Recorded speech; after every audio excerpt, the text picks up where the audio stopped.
Help me to reach 2,000 subscribers. The first moment that sliced into my chest was the sound. A soft vibration from my phone at 2 in the morning. A time when only emergencies or nightmares should speak. I was half asleep when I reached for it, expecting an email alert or a weather warning. Instead, I saw my wife's work group chat open on the screen, the name glowing bright and accusing in the darkness. And right there, sitting bold and careless at the bottom of the thread, was a message from her coworker. Babe, hurry and check the file I sent you. Babe. I stopped breathing. It felt like a fist closed inside my lungs, keeping the air from moving. My heart pounded so loud I thought it would wake her. She was asleep beside me, facing the wall, her breathing calm and even, untouched by the explosion happening 10 inches away from her. First I thought it had to be a mistake. A joke.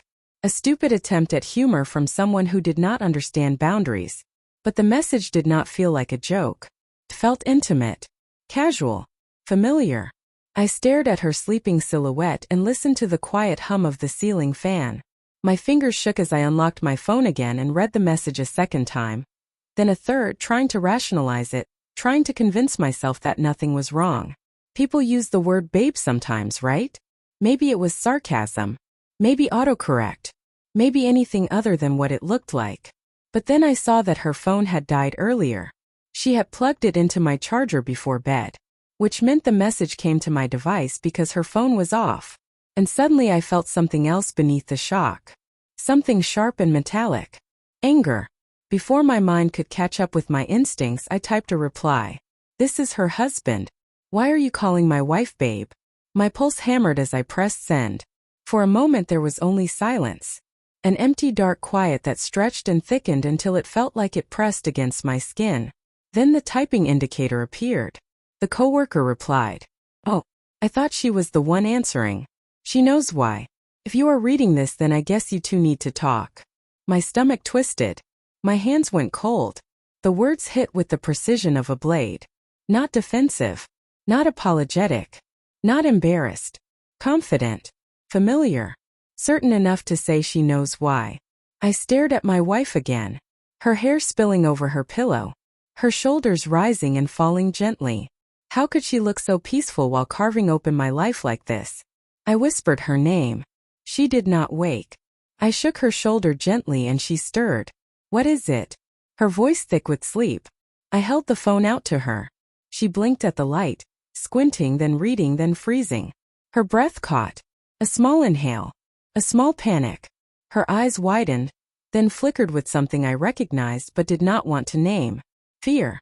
Why is he calling you that? I asked quietly. She swallowed. I watched her throat move. Her gaze darted away, then back, full of words she did not know how to form. It is nothing. He is just playful. He jokes with everyone.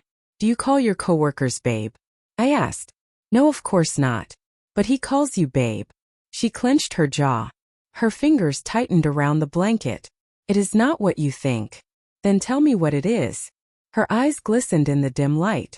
She brushed her hair back, then pressed her palms against her forehead like she could push the truth back inside her skull. He has been going through a rough time. He leans on me sometimes. Maybe he got too comfortable. Maybe I let him. But nothing happened. I promise nothing happened. My chest tightened with disbelief. With hope. With dread. With all the things you feel when you are standing on the edge of either salvation or ruin. Then my phone buzzed again. A new message. If she told you nothing happened, she is lying. I felt the world tilt. My vision blurred. Something hot and electric rushed through me. I looked at her and she looked at me, and there it was. The truth. In the silence. In the trembling of her lips. In the way her eyes softened with guilt. Not regret. Not denial. Guilt. I waited for her to speak. She did not. I waited for her to fight for us. She did not. I waited for her to tell me he was lying. She did not. Instead, she whispered the sentence that broke the world. It was only emotional. It was never physical. Only emotional. As if that softened anything. As if betrayal became smaller when it did not include skin. I closed my eyes and felt the weight of her confession settle into the space between us. Heavy. Final. Irreversible. When I opened them again, she was crying silently. I do not want him. I want you. She murmured. But her words felt like echoes in an empty room. The next morning I called the coworker from my office, wanting the full truth even if it shattered me. He answered instantly, as if he had been waiting. He told me everything. How long it had been going on. How she had confided in him. How she had complained about feeling unseen. How she had pulled back before anything physical happened. How she cried when she ended it. How he thought she would eventually choose him. Then he said something that still haunts me. If she did not love me, she would not have loved you enough to stop.